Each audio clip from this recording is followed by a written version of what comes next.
கனடாவில் குடியேற்றம் தொடர்பில் மாகாணம் அதிக கட்டுப்பாட்டை கொண்டிருக்க வேண்டும் என அல்பர்டாவில் வசிக்கும் பலர் விரும்புகின்றனர்.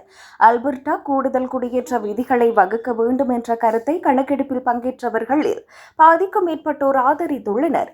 இந்த ஆண்டு இறுதியில் திட்டமிடப்பட்டுள்ள ஒரு பொது வாக்கெடுப்பின் போது இந்த விடயம் முக்கியத்துவம் பெறும் என எதிர்பார்க்கப்படுகிறது.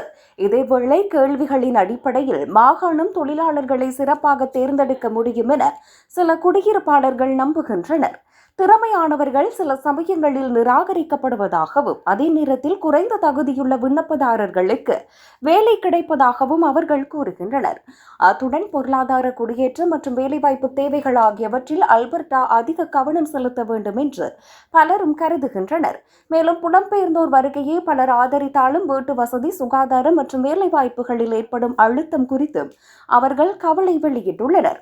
தற்போதைய பொது சேவைகளுடன் ஒப்பிடுகையில் குடியேற்றத்தின் அளவு மிகவும் அதிகமாக இருப்பதாக சிலர் கருதுகின்றனர். இருப்பினும் புதிதாக வரும் புலம்பெயர்ந்தோர் தங்கள் முதல் ஆண்டில் ஆதரவை பெற வேண்டும் என பலர் கூறினர். மேலும் ஒரு புதிய நாட்டில் வாழ்க்கை, வேலை மற்றும் கலாச்சாரம் ஆகியவற்றை பழக்கப்படுத்த புலம்பெயர்ந்தோருக்கு உதவி வழங்கப்பட வேண்டும் என அவர்கள் தெரிவித்துள்ளனர்.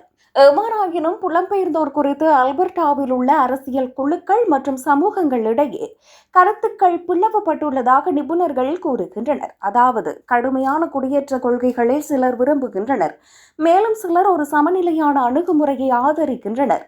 இந்த நிலையில் பொது வாக்கெடுப்பு திகதி நெருங்கி வருவதால் இந்த விவாதம் தொடரும் என எதிர்பார்க்கப்படுகிறது.